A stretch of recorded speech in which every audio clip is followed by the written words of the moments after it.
Well, thank you to Matt Walsh. We now know what a woman is, but do we know what a man is? Well, we're going to be answering that all-important question today. But more than that, we're also going to be addressing this whole concept of toxic masculinity. And if there's such a thing as toxic masculinity, is there such a thing as good masculinity? Is the idea of being a real man still a thing in America or society at large? And if it is, what do those characteristics include? All that and more coming up on this episode. There's been some pushback against this common narrative going around, and we're going to discuss that today. Thank you for joining us on this episode of Making the Argument. I hope you'll go to the description of this podcast and join us in Volley. We would love to discuss this further with you there, and thank you again for joining us. All right, as always, your host, Nick Freitas, member of the House of Delegates and man. Also with us, my beautiful bride and woman, Tina Freitas, Queen of the Bees. Yeah, I'm pretty sure I know what a man is. I kind of just know it when I see one, I guess. And then we have our resident historian and political prognosticator, also man, Christian Hines. Really? I didn't know that. I was hoping to learn something new today. Christian Hines, they, them. And, of course, our producer of producers, Nicholas Hamilton, the good Hamilton, the one that doesn't like central banking, also a man, allegedly. We'll find out today. I'm pretty certain about that, but thank you, Nick, for having me. Oh, you're not also they, them? We will find out him. today. I'm sorry. I apologize for assuming all of your genders, except for yours, hon. It's okay. What is a man biologically? Well, we went to Merriam-Webster's dictionary, and it says a man is an individual human, an adult male human. I love this. So definition of man, entry 1 of 4, right?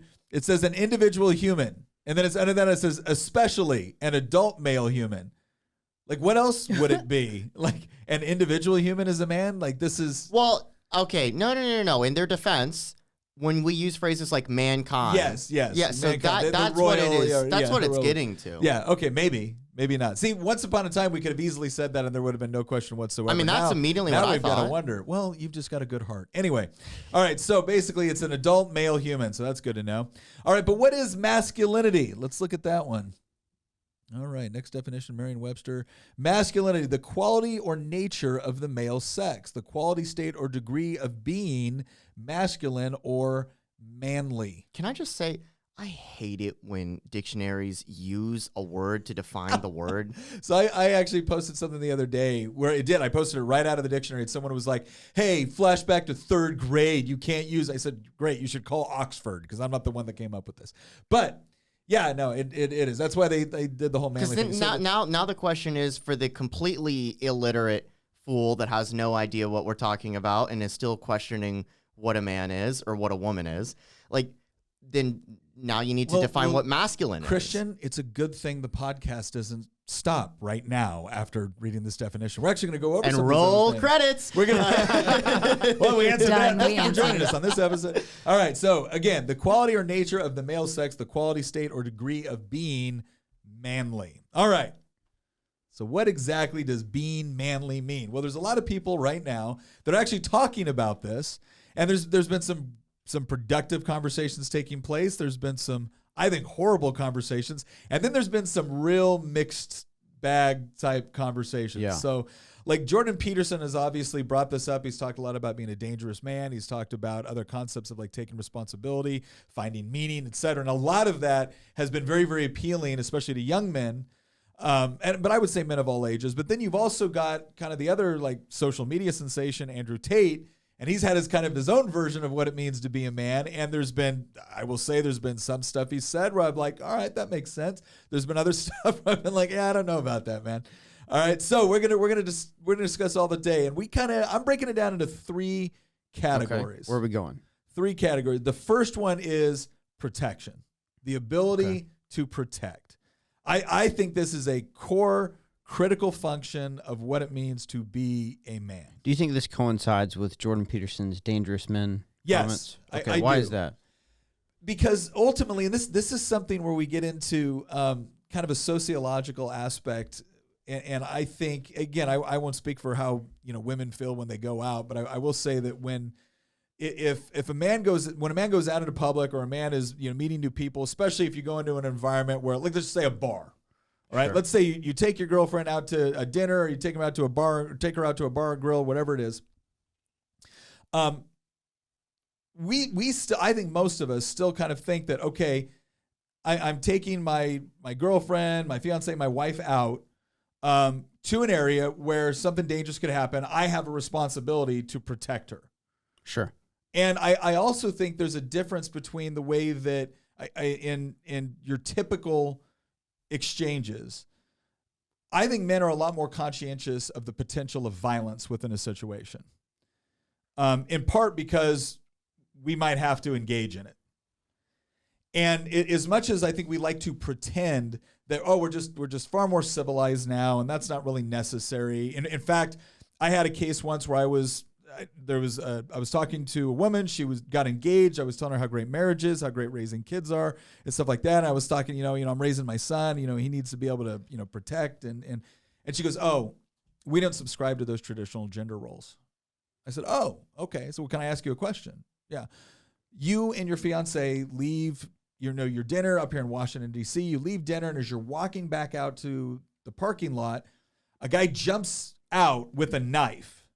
Now, in one of these scenarios, your fiance jumps in front of you and puts himself in between the attacker and you. And in the other scenario, he hides behind you. In which scenario are you more attracted to your fiance?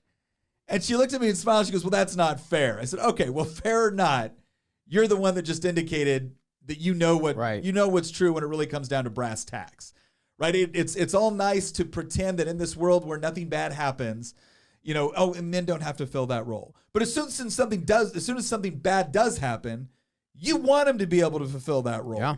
You're attracted to him when he can fulfill that role. And guess what? That's not some archaic social construct. Okay, that's built off of millennia's worth of experience. And the fact that while technology can change, while social norms can change, there's still things inherent within human nature, right? Different people have different explanations for it. In Christian faith, we refer to it as the sinful nature that people are always going to have to contend with. And if you are exclusively betting on the idea that you as a man will never have to be in one of those awkward positions or potentially dangerous positions, you're setting yourself up for failure. And when you take on the responsibility of being a husband or a father, you're now subjecting other people to a vulnerability. And you can't just delegate that responsibility to protect your family out to the government. Right. Oh, it's not my responsibility. The cops will be here. Okay, so again, you're in the parking lot. Guy jumps out with a knife, threatening your girlfriend, wife, fiance, kids, whatever it is. Is your response going to be like, okay, well, we're just going to wait here for the police? No, you might have to act. So understanding that regardless of what society might want to tell you, what little trends might want to throw out there, understanding that you do have a responsibility to be able to protect the people that you care about. Right. It is a core component of, I would say, of being truly masculine. Do you think every man should have the ability to be physically violent when necessary? Be prepared for that, physically able to do that? Yeah, I do. And again, this is, some people look at this and be like, okay, well, how are you going to be physically violent? Like, I'm 5'10". I'm 5'10". I'm about 205 pounds. Right. Tina's looking at me like 205. Okay, maybe 210. Anyway, the point is that I'm not a huge guy, right? There's a lot of people out there bigger than me. There's other people out there that are smaller than me. When I say you need to be prepared to protect, that doesn't mean that you have to be on the same level as some dude in the MMA, right? That's not going to happen. It doesn't have to be by brute force. None of us here at this table are. Doesn't have to be by brute force.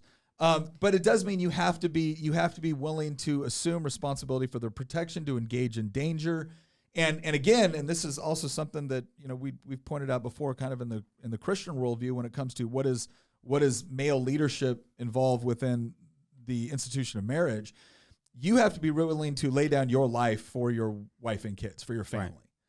Right. And if you're not prepared to do that, mentally prepared to do that, then you're not ready to be married.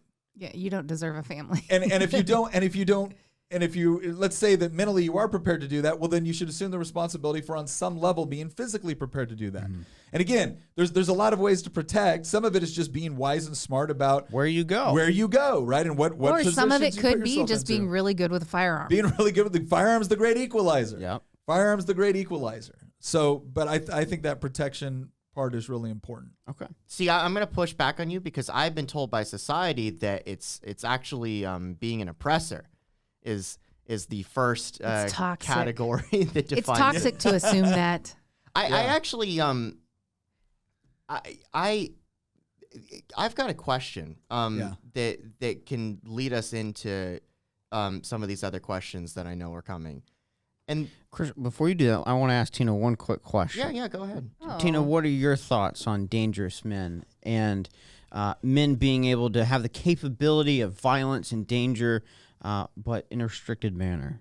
I think it's absolutely Purposeful. necessary. I don't think that it's an attractive feature to have a man that you're not really sure what he's going to do or whether or not he can handle himself or protect you. I don't like that.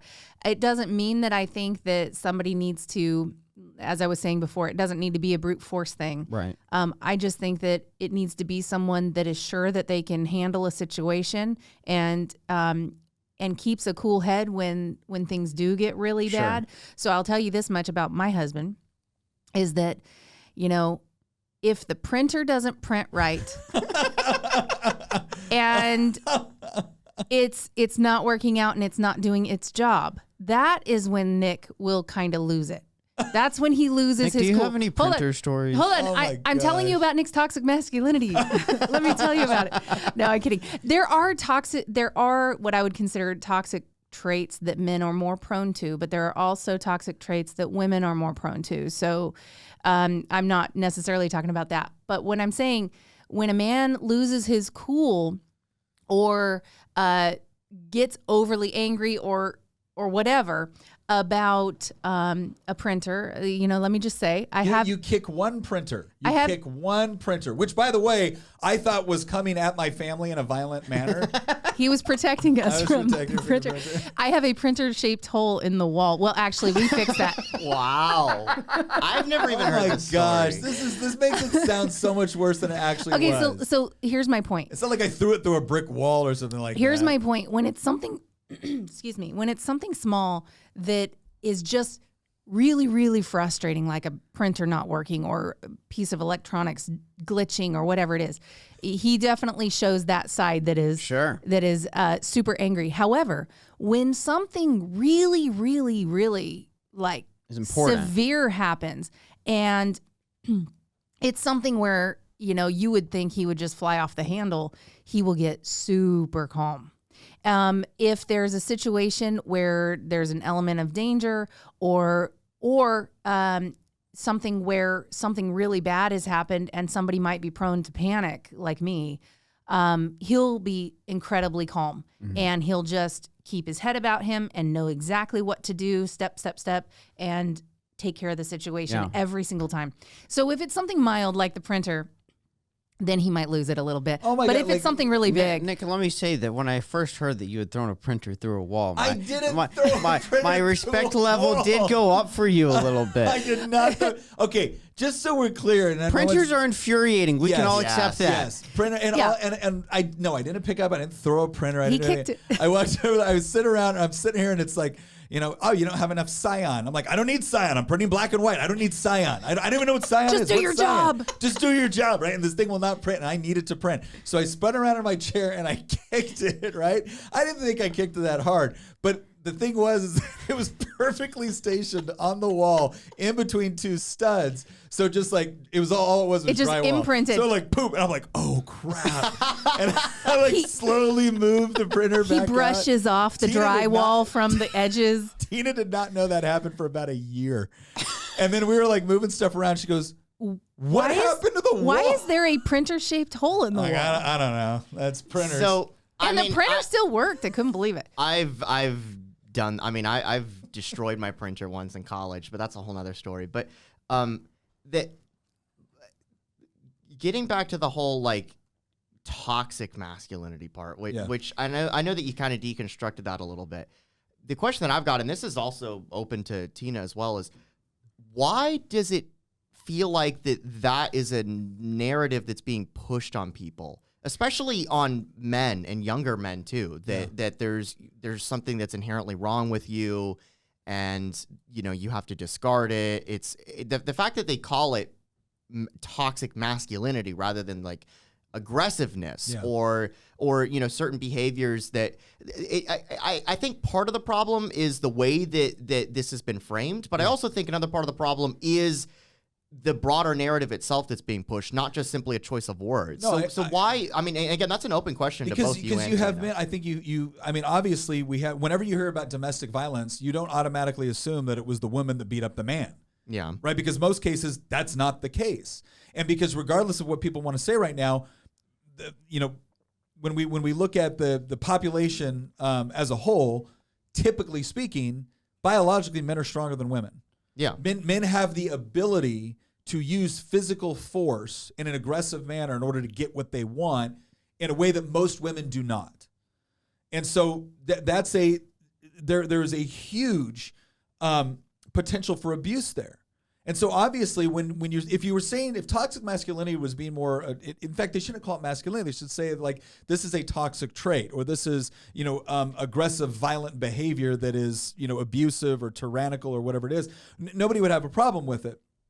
But I think what it comes down to is that to suggest that most men don't have at least some understanding that they're going to be the ones predominantly responsible for violence within society. Now, I don't mean that from the standpoint of like committing acts of crime. That shouldn't be the case, although it typically is. Most violent crime is performed by men. However, most of the people engaging in the violence to stop violent men is also engaged by men. Right? So if we can identify something that is present for millennia, right? Now, one attitude could be like, oh, well, the problem is men. The problem is violence in men, and we need to get rid of violence in men. Well, the problem with that is that, okay, if you don't completely eradicate it, what do you end up with? You end up with bad men knowing how to conduct acts of violence and good men not knowing how to conduct acts of violence. And the end result is we're all plowing fields for the bad men. So I think the appropriate approach to that would be to say, okay, we understand that biologically there's a trait here. There's a consistent trait that we see over time and space. So the question is how is it going to be molded in such a way to where it's used to defend and protect the innocent as opposed to exploiting them? And again, I don't see any other mechanism here this side of heaven, right? I don't see any other mechanism this side of heaven unless we have good men that are willing to stand up and be dangerous on the side, and by that I also mean from a physical violence standpoint, that that understand and are capable of committing acts of violence at the appropriate time under the appropriate conditions in order to protect people. Yeah. That ends up becoming the positive side of that masculine trait. There's also a negative side of that masculine trait. What's interesting is that there's been this focus on toxic masculinity. I could add the word toxic in front of femininity. I could add it in front of anything, because in each one of these cases, when we talk about being a real man or being manly or whatever, there's negative attributes associated with that. There's positive attributes associated with that. And most of them are the same attributes, but applied differently. Interesting. And so, It's true. Give me an example of same attribute applied differently. Violence. So if I have the capacity, so I already have the capacity for violence, which is statistically speaking, going to be more than half of the population, right? Because if I'm an average sized man, then I am going to by nature be stronger than the average sized woman. So I already have the ability to do that. I already have the ability to use physical force in order to achieve something. I can train that toward the protection of people that do not have the capacity to defend themselves in the same way, or I can train that in a way to oppress the people that don't have that same. So the violence is the attribute. The capacity for violence is the attribute. The positive manifestation of that is rather than saying, oh, I'm going to completely reject that and get rid of it and pretend it doesn't exist, I'm going to recognize that it's there, and then I'm going to train it toward the good. Right? Or I'm going to recognize that it's there and I'm going to use it for the bad. So same attribute, Hamilton, different manifestations. To add to what Nick just said, another way that you can go about looking at this is, and I think you and I have actually briefly talked about this just between us, is another way to look at it is leadership. That is if you think about it, that's a neutral term. There's plenty of people throughout history. Being a great leader does not necessarily mean that you're a great person. Yeah. There's plenty of people, or a good person. There's plenty of people. Leadership is an inherently morally neutral term. Yeah. It could be used, if you're a fantastic leader, it could be used towards great good. Yeah. George Washington was a great leader.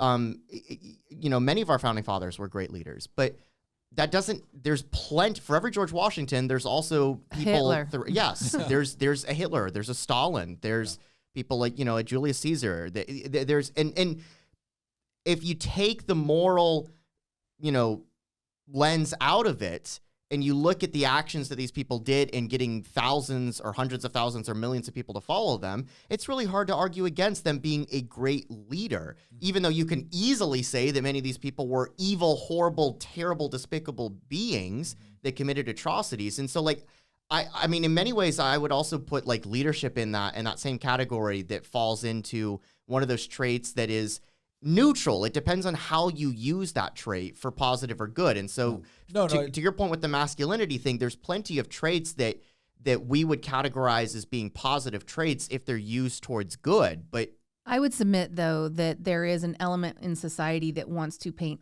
all violence as negative. All violence is negative. There is no good outcome for violence. I even saw there was a film years back where they were fighting these people that were coming in and trying to take their village or whatever it was. And they were having this whole moral quandary over whether or not they had the right to defend themselves using violence. And it was insane to me, the idea that that somebody thinks they don't have the right to defend themselves or defend their family. Gandhi suggested this. And Bertrand Russell, who was a secular atheist philosopher in England, said the only reason why Gandhi's strategy worked is because he was doing it against a country which was essentially committed to Judeo-Christian values. If Gandhi had done that toward Hitler, Hitler would have saved him the trouble of starving himself. Right. Because again, what is the manifestation? What is the underlying moral principle which is informing the attributes or the traits that you're then going to develop? And what's interesting is when Peterson, and this kind of leads me to my second point. When Peterson talks about dangerous, he doesn't just mean physically dangerous. He also means dangerous in the form of competence. Right. And this goes into what I think is the second component. Can I ask a quick question before we go into the second component? If any of our listeners, let's say, grew up in a house where violence was always discouraged, was not something that was trained for, physical ability, whatever, and are now getting to the age of wanting to get married and have a family and want to be able to serve that role of protection, what do you think the first steps are in gaining that ability and becoming competent in being dangerous? So this is, I had a family that Tina and I are really good friends with. One of their sons, as he was getting ready to graduate high school, he was talking to me. He's like, Nick, I want to go into the Army, and I'd like to do what you did. I'd like to be a Green Beret. And so I explained to him what Green Berets did, what their function was, asked him and then I explained the function of other things within the service and to see what he really wanted to do, what really appealed to him. Yeah. And he goes, I want to be a Green Beret. And I said, have you ever been hit in the face? And he said, nope. I said, all right, we're going to go over to my buddy's gym. We're going to put the pads on. I'm going to hit you in the face, man. And he goes, okay. I said, here's why. The first time you get hit, the first time you confront violence, you don't want it to be in an uncontrolled situation. Yeah. You want it to be in a controlled situation where the person that is meting out the violence is not doing it because they want to harm you. Right. It's because they want to prepare you. And because that first time you get hit, there's something that happens in your mind. This is why we call it the fight or flight instinct.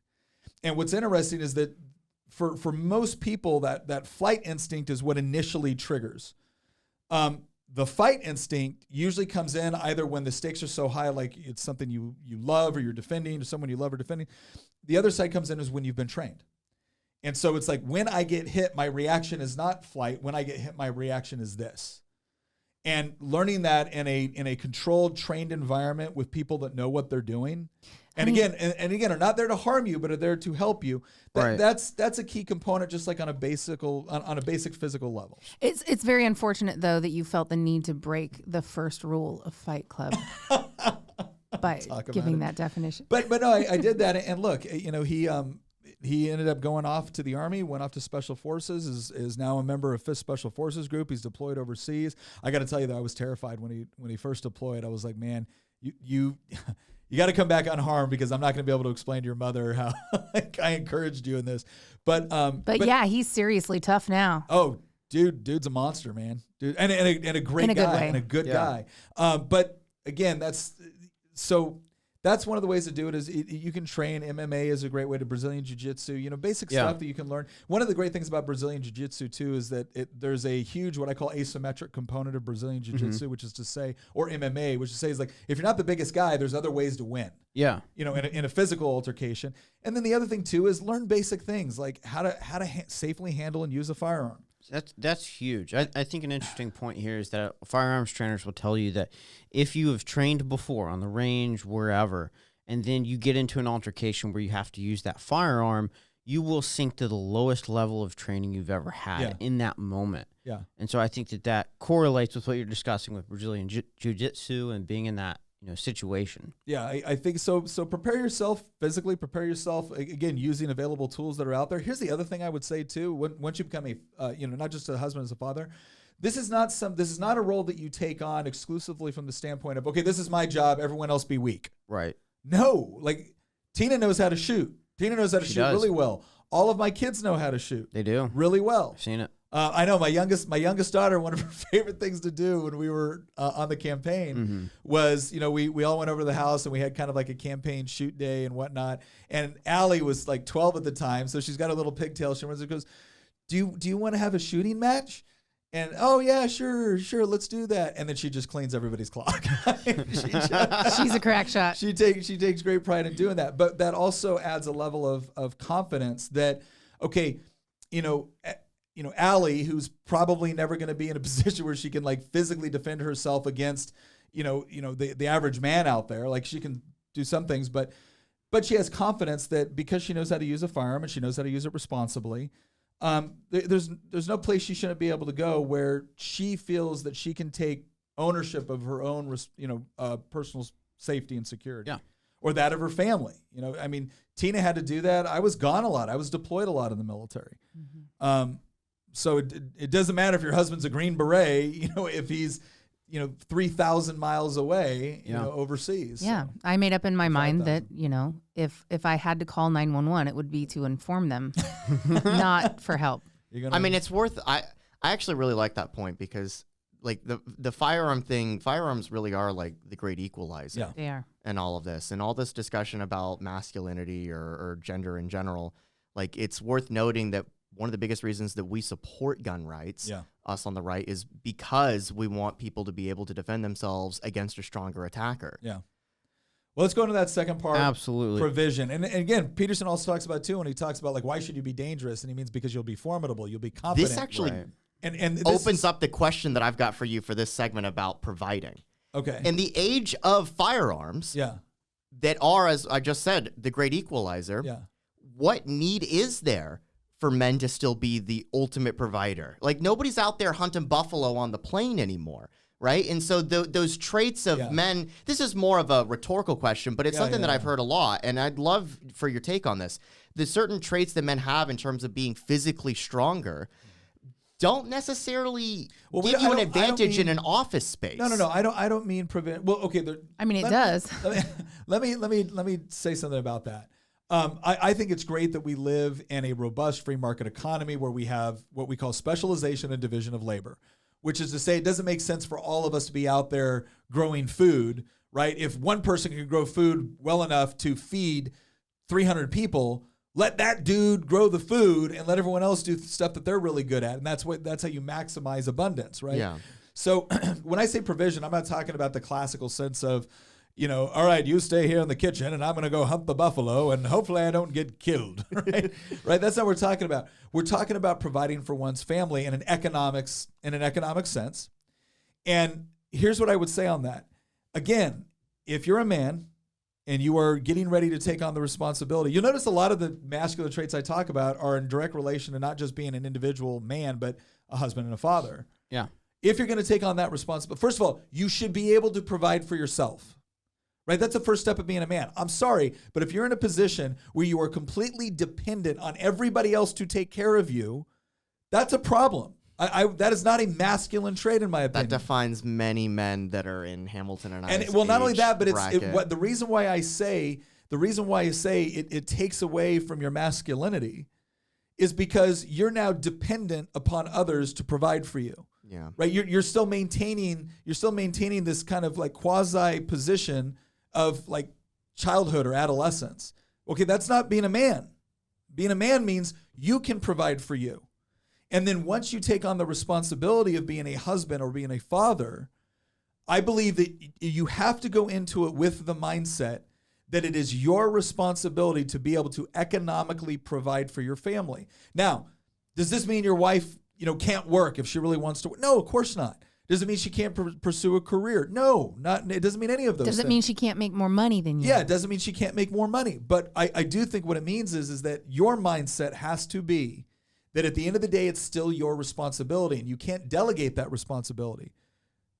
So when it comes down to, so let's say that she's doing great and she's got a great job and she's making more than you and you're still doing your thing and you guys, and then all of a sudden she loses her job. You don't get to look at her and be like, well, now what are we going to do? This is all your fault. Yeah, you don't get to do that. You don't get to do that.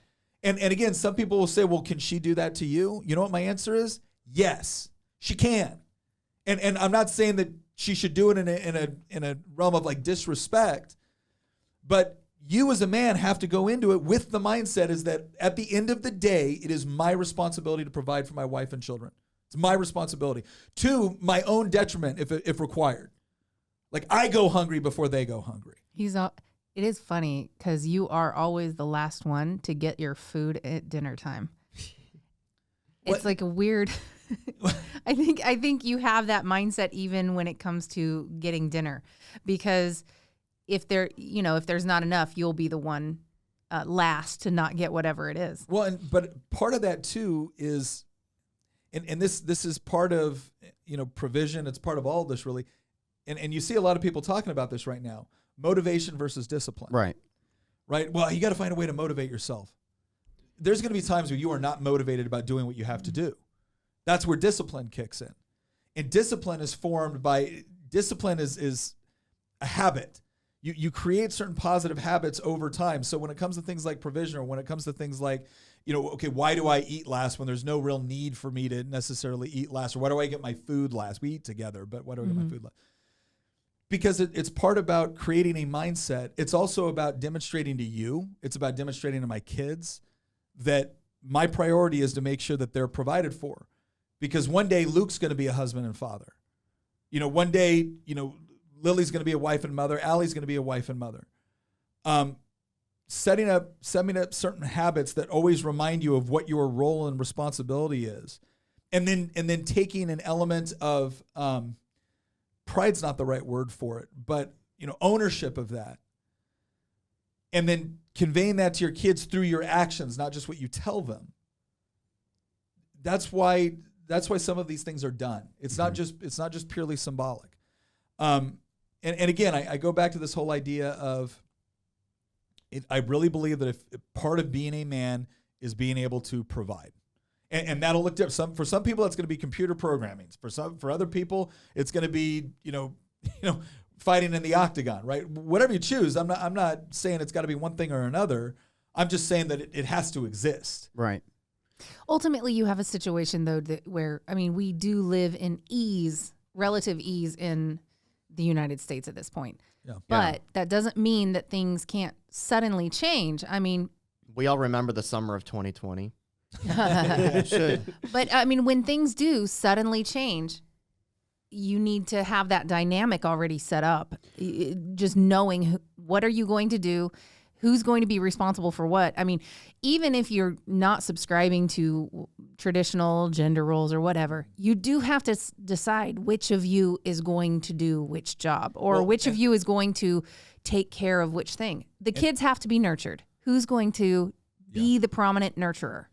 The kids have to be fed. Who's going to be the one to always make sure they're fed? All the way down to who's going to be the one to shut out the lights and lock up the doors at night. Because, you can't just go along and think that somebody else has got this. You got to know who's going to do it so that you can be sure it's done. Well, Tina, what would you say to other women who disagree with this line of thinking that males or the men in the relationship should be the primary provider? I don't necessarily. Okay, so we may differ here on some of our definition here. So Nick believes that a man should view this as his responsibility. Right. However, I don't think that has to be the dynamic in the family. I think that the man viewing that as his responsibility and taking ownership of that is one thing, but a woman can provide as much as she wants to the family as well. I don't think a man should hold her back from that. Well, and so I think that sometimes we get into the weeds and people, I think sometimes women really gatekeep this whole idea of masculinity and femininity, and they kind of view one as completely bad and one as completely wrong. And when it comes down to it, you've got bad behaviors that women are prone to, and you've got bad behaviors that men are prone to. But then you have strengths and weaknesses as well. Yeah. And so if you are so married to the idea of not allowing a man to be masculine, you are emasculating him and getting rid of some of the biggest strengths he has. So you're basically a team when you're together, and if you're not going to let the other person do what it is that they're strong at, then that's to the detriment of your family. Yeah. You have to get over yourself. Basically, be logical about this. Don't be so. I mean, I feel like some feminists have really destroyed some things for women because, I mean, there is nothing. I cannot even imagine being attracted to a man who doesn't view things the way Nick views them. Because I just look at that and go, well, gee, what use are you then? I mean, if a woman seriously does not, I mean, I don't know. I think it's fascinating when you look at all these surveys, to include surveys of liberal women who say that they're not attracted to the sort of man that they publicly say that they want. So they're not attracted to the kind of weaker, more effeminate man. They want a man that can be decisive. They want a man that can provide leadership. They want a man that they feel safe with. They want. And there's nothing wrong with any of these traits, but somewhere along the line, this whole attitude became like, well, these are all just purely social constructs. Well, because some of those traits also come with the baggage of those traits, because the good and the bad come with those traits. And if the guy has not worked himself into a discipline regarding those traits and actually worked on it, I mean, there are stereotypes for a reason. And I mean, when there's a guy that does these videos on what is it, like Instagram Reels or whatever, and he's like expert marriage. If you not him, the other guy. He goes, when your back really hurts, don't go to the chiropractor. Just complain about it constantly. Be a man. Yeah. And so work until you're dead, and then do another hour because it's time and a half. Be a man. And so there are these stereotypes for a reason, because pride is a thing with men sometimes, and they don't want to go to the doctor, or they don't want to ask for directions. And there are some pretty stereotypical things, and stereotypes exist because those things are so prominent. And so I do think that there is work to be done in that area. And I think they really do a disservice saying, oh, well, all masculinity is toxic. No, there's masculinity. And then there are toxic counterparts to that masculinity, just like there is femininity and there are toxic counterparts to that femininity. I do think they still belong in the same subset. Well, but again, so because I want to clarify this point based on the question you asked on the provision side.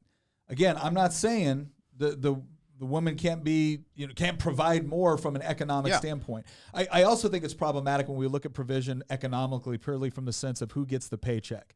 Because I can tell you right now, like in our marriage, we talked about this before we got married. And I said, look, I see my responsibility as being the primary provider. Yeah. I did not say, and therefore you're not allowed to provide more than I am at a job or something. No, that's not the case. What I was letting her know is that I'm assuming this responsibility, right? That's not to detract from what you want to do or can do or anything else.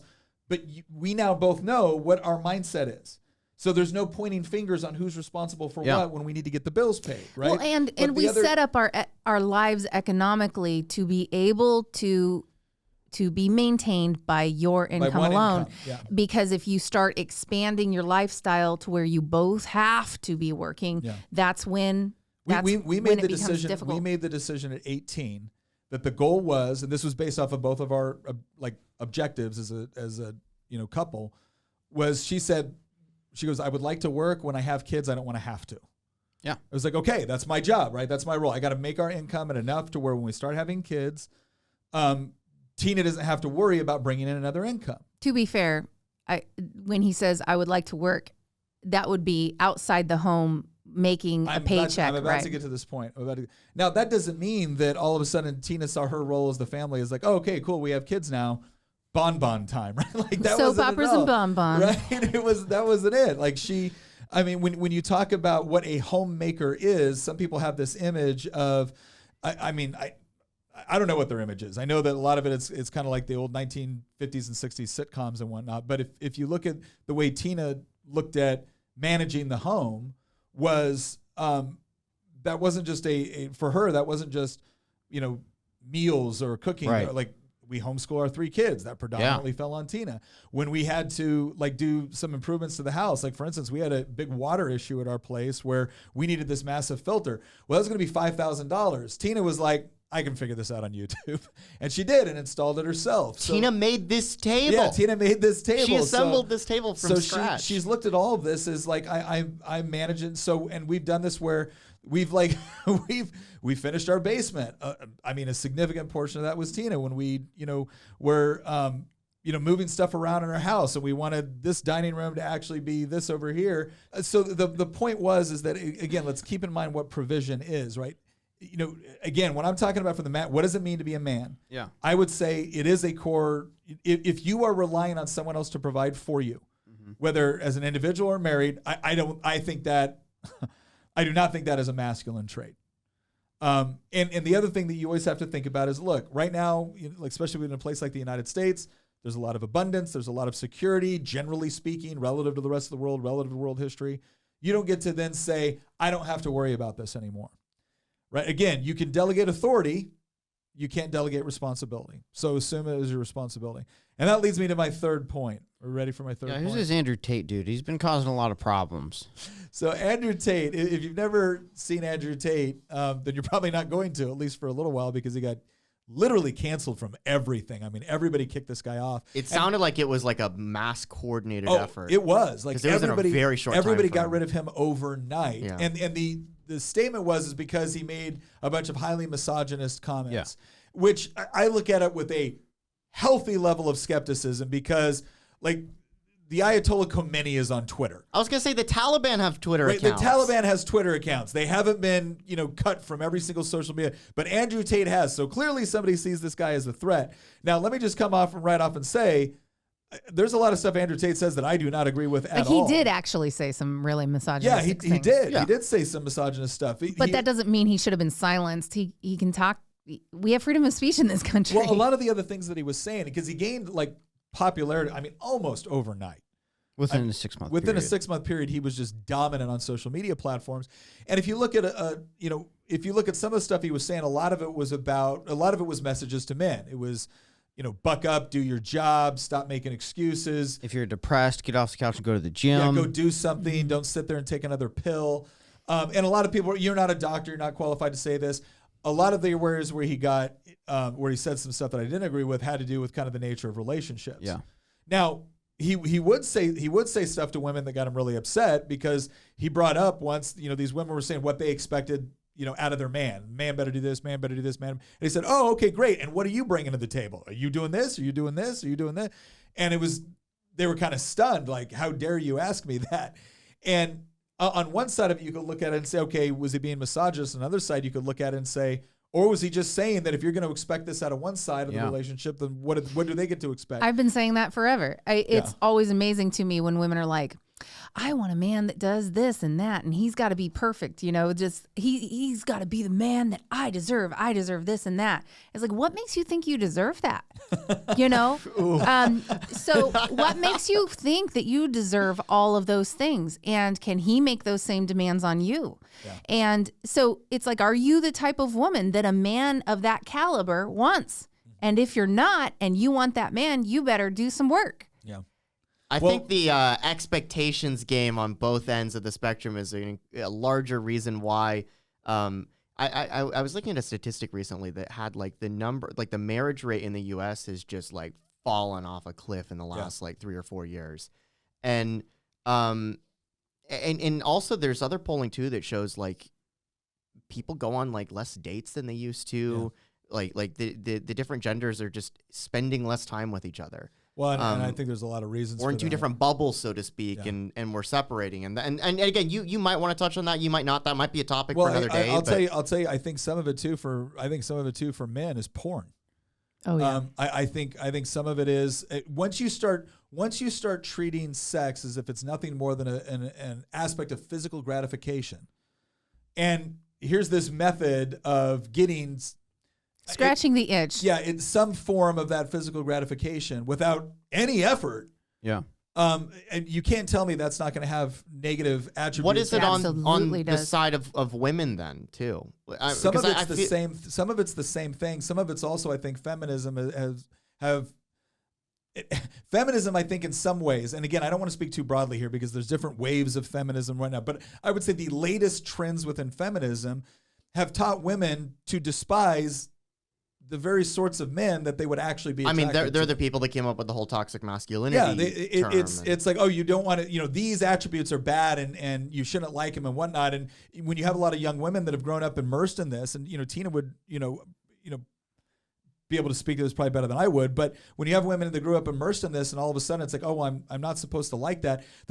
I would imagine there's almost this feeling of guilt when you are attracted to something, not to mention the fact that I don't think it actually, when you've misdiagnosed the problem, you create more problems. Yeah. And I think that's what's been done. But, and this kind of goes to the third point here, right? So the first point was a man's got to protect, a man's got to provide. The other one that I think is really important that doesn't get emphasized enough, and this is where I really break with Andrew Tate. Yeah. There's a lot of areas, but that's a major one is fidelity. It's faithfulness. And this is one where I would say that the most accurate critique of, I would call it fake masculinity, but predominant in many circles, is that if you can protect and you provide, you don't got to be faithful. Because men are just that way, man. Right? You would call it high value. Men are visual. Look, it doesn't, and people will say this, oh, well, a man can do this and he can separate the emotional from the physical, and then, he can still love his wife, and you see the movies portray this, everything else. Garbage. Absolute garbage. Being faithful to your God, your wife, your family, this is the core of what it's supposed to mean to be masculine, to be a genuine man, because a man is someone that can be relied upon. When they give their word, they keep it.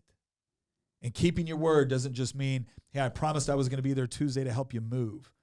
One of the most important promises you ever make in this world is when you stand across from the woman you're going to marry and you say, I do, for better or for worse, in sickness and in health, till death do we part. Forsaking all others. Forsaking all others. And that doesn't just mean the physical manifestation of that. That means emotionally, you are closed off. There is a certain emotional connection. There's a physical and emotional connection that belongs to her and her alone. And nobody else gets it. They don't even get a taste of it. Right? It's hers. And she has to be secure in that.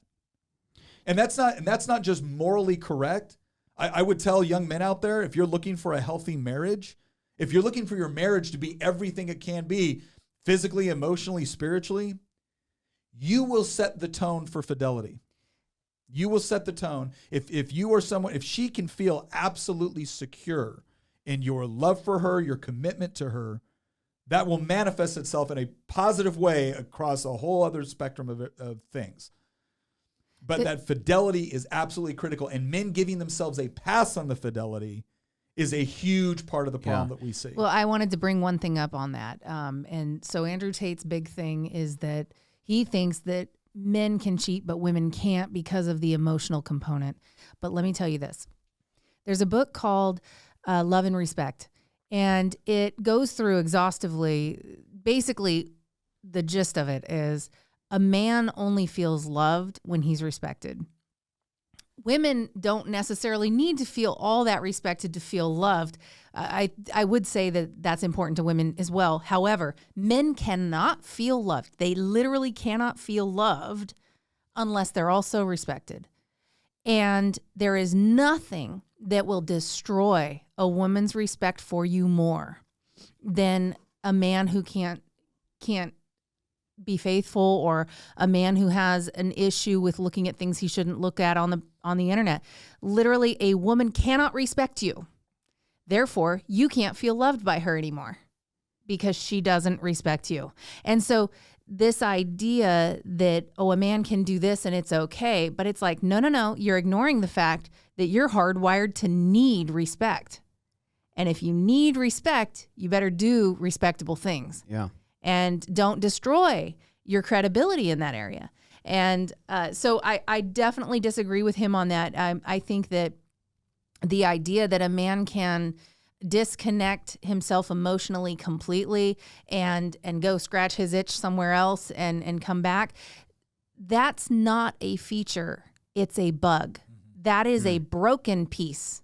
That is the toxic side of that. It is something that should not be nurtured.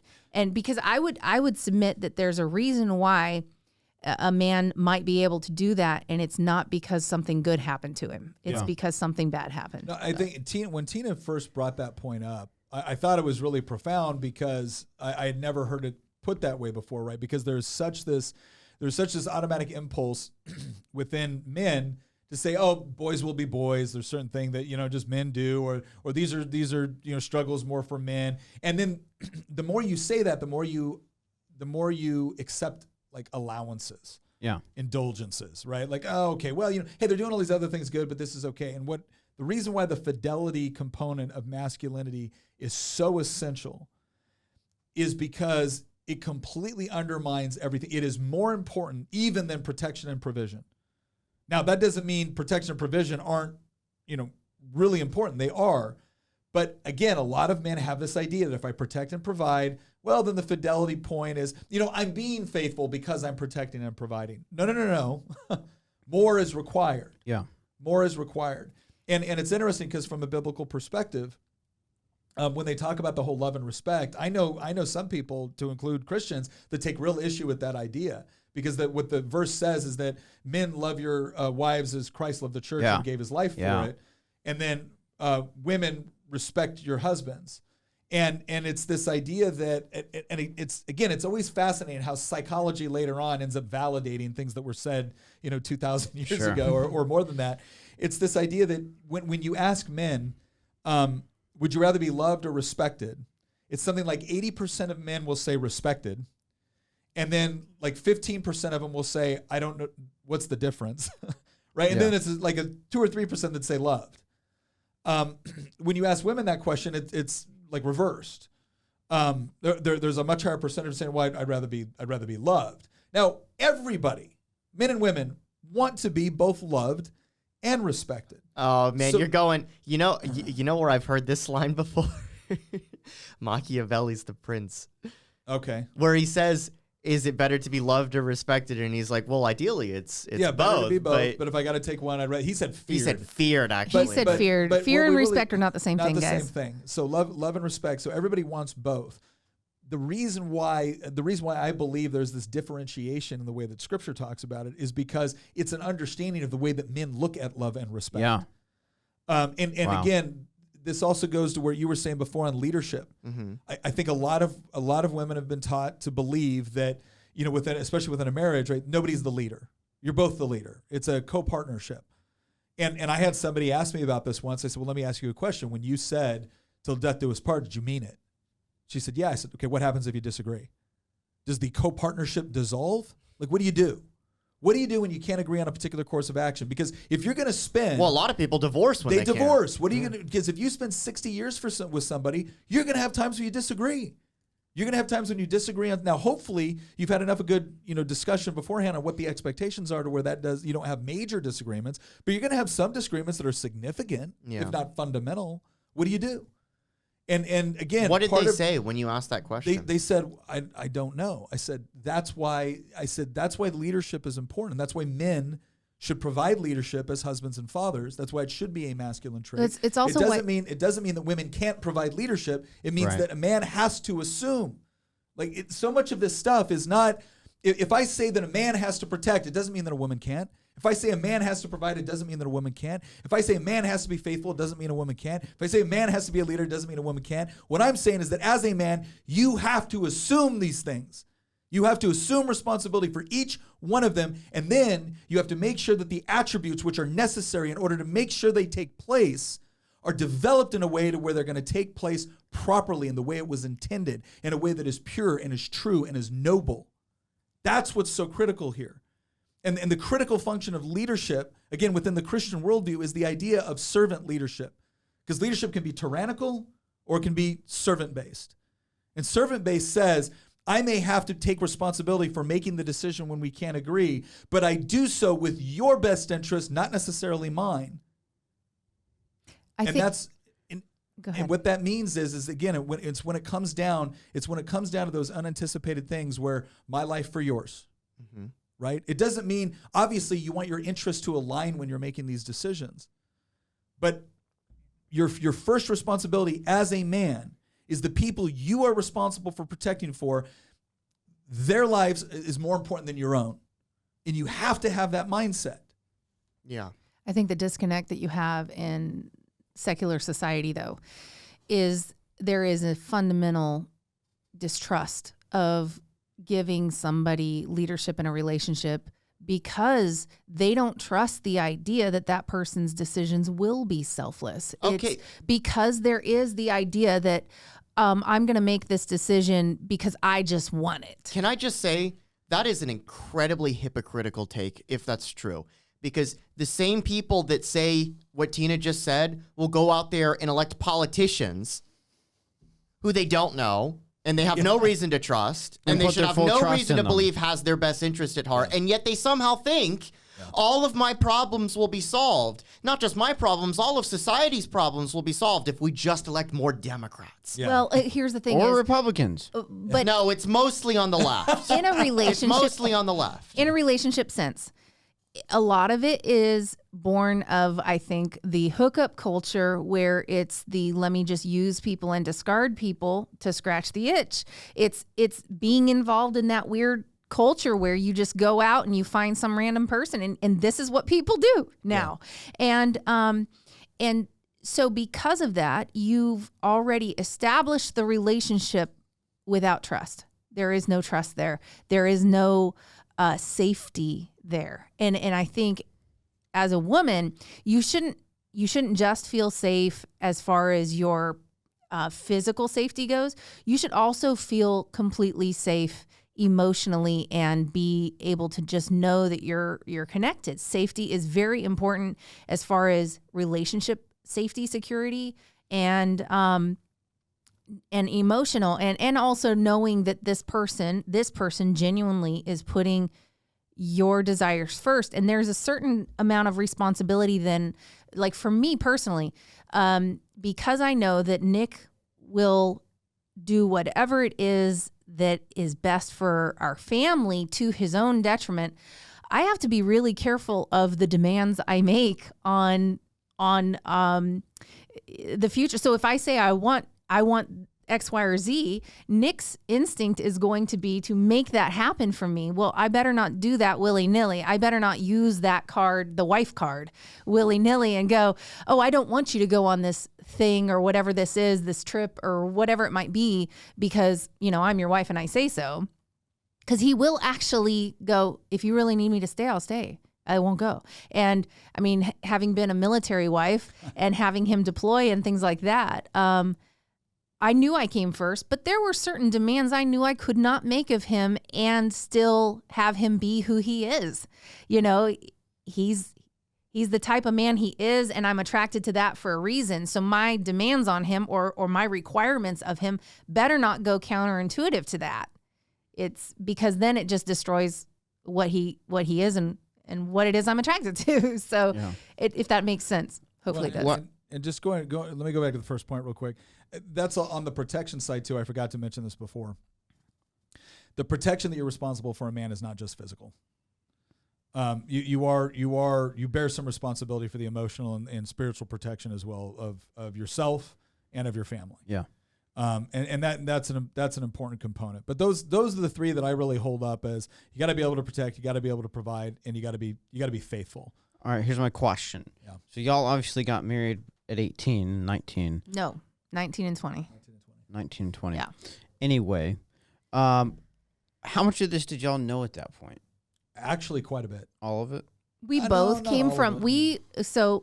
my parents were divorced when I was very young, and my mom had remarried. And Nick's parents had divorced when he was very young and remarried, and then and more divorces following and things of that nature. So neither of us came from good, strong, healthy marriage relationship being modeled for us. It wasn't modeled for us, but we knew what we wanted to do, and we knew we didn't want a situation where we parted ways. And so there was a lot of communication that had to be done first, early. And I'm still kind of shocked that at 19 and 20, or actually it was at that time, it would have been like 18 and 19, that we had all of these discussions already and knew, like, here's what our goal is going to be, and here's what I expect of you, and here's what you expect of me. And let me just say, like, despite the fact that, again, my parents got divorced and went through all of that, and when I still had a great relationship and a great deal of respect for my mother and father, and both of them talked to me about, the different roles and responsibilities. And even though, they weren't able to, perfectly execute those within their marriage, one of the wonderful things that came out of what would otherwise be a tragic situation is that neither my mother or my father rejected the morals or our faith or anything like that because of what happened in their situation. They didn't allow those circumstances to make them jaded toward the things that they believed were true.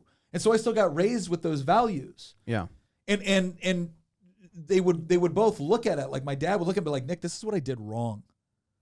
Right. And so the fact that they were willing to be open, not just with their successes, but with failures. How old were you when he said something like that? When I was old enough to understand, right? I was in my teenage years. But it was something where, my dad really took responsibility for things that happened in that first marriage. And my mom never downplayed my dad. Wow. Never disrespected my father, never tried to use the kids against him, nothing like that. It was, you will respect your father, and you will respect your mother. So I still got to see good values modeled, even though it wasn't within the ideal situation of the marriage. And look, you look back later, it's like, look, I have 7 brothers and sisters, now half brothers and sisters. And so, look, God can turn anything for good. But the point is that, again, and the whole purpose of this podcast on trying to describe, what a man is, I was very blessed that I think both my father and my mother modeled things and lifted up certain masculine traits that really helped me with respect to developing kind of my worldview on this. But also, and this is kind of we'll put the bow on it here. There's this claim going around that, and I've had people tell me this before, like I'll criticize something Stacey Abrams did or something Nancy Pelosi did, and like, in some leftist will immediately come on there, not liberal, leftist will immediately come on there and be like, why are you afraid of strong women? I'm like, oh, let me tell you something, Haas. And it's usually men that do it. It's usually like leftist men that come on. Why are you afraid of strong women? Like, the fact that when you criticize a woman in a position of power for doing something that you fundamentally disagree on, and you explain why you disagree with it, and they automatically assume that, tells me a lot more about them than it does me. Because I was raised by a strong woman. I married a very strong woman. I mean, my whole life has been surrounded by strong women. Right. Because if you're raised to be a strong man, you're going to be attracted to strong women. You're not intimidated by them. You're looking for them. Yeah. Mm-hmm. Because a strong man is not intimidated by a strong woman. They find it desirable. They find it attractive. And I've noticed that strong women find strong men attractive. Yeah. Well, it's funny, a lot of those same trolls that will be like, what, do you have a problem with strong women? If I come in there and I say anything defending Nick, or if I make a comment talking about, the same topic in some way, they'll go, "Oh, I see you need to go defend little Nikki." And it's just insane. But again, that's what you can expect from a fundamentally flawed and contradictory worldview that can't make up its mind on what it believes. Sure. All right, last question to wrap us up here. Let's say some of our listeners didn't get to grow up with a father figure or a mother figure that instilled the same things in you. What should they do in that situation if they're looking for wisdom, guidance, ways to handle future experiences? What would you say to that? Find trusted mentors. One of the things, we have a good friend of ours, Jim Charlton. He coached football, and then actually our oldest daughter's boyfriend Nick, he did a thing too, and one of the things that they found kind of heartbreaking is the amount of young men that were growing up in an environment where they had no positive male role model in the home, and they were.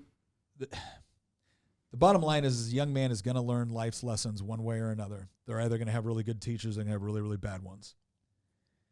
And they saw this as a crisis.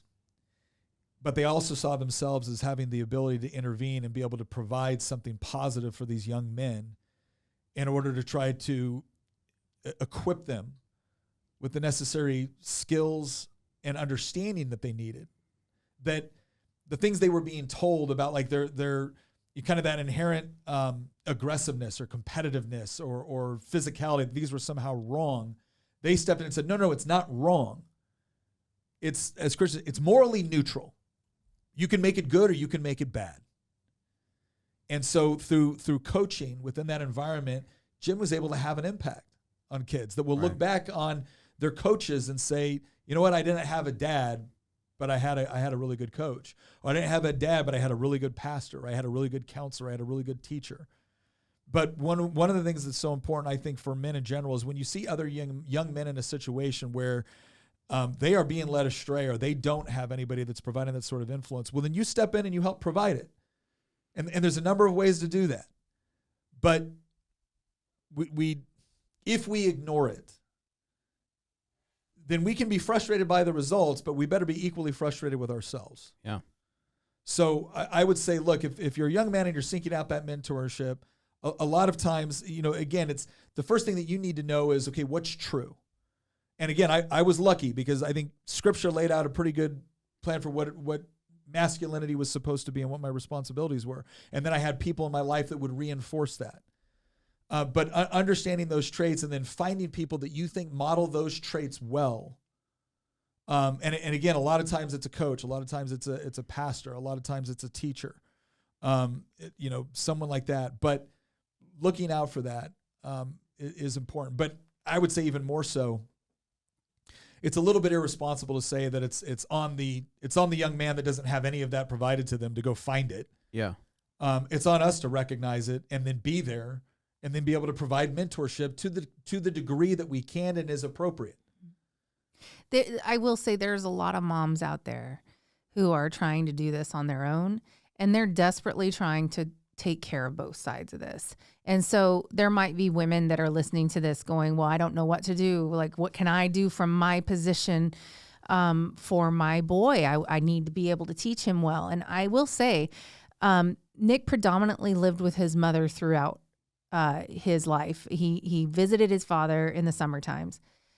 A lot of the values that he got were imparted to him from his mom. So I will say, just if you're a single mom, I mean, Nick's mom was a single mom too, you can do it. I think there's this idea though that I've got to be mom and dad or what. It's not that. It's that you've got to provide the opportunities for your young man to become a young man. And I remember having a talk with Luke when he was little, and it was one of those tough talks because he had done the wrong thing on something.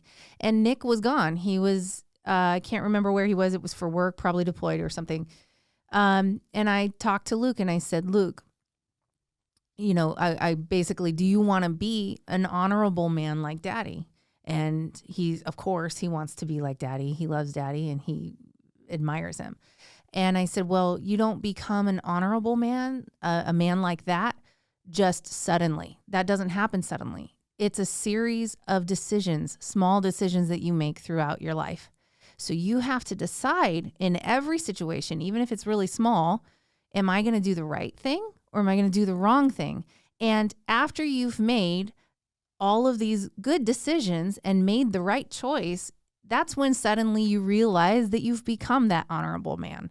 But you don't just suddenly decide it and now you are it. You have to make decisions to become that. So that's all. I think that was a great way to end. I think so as well. Well, listen, if you got any value out about this, if you disagree with us, please let us know in the comments. Also consider joining our Volley chat where we're able to have a little bit more in-depth discussions on the topics that we have here on Making the Argument. But other than that, please go out there, like our social media, share our content, leave us more comments, and we'll see you next episode.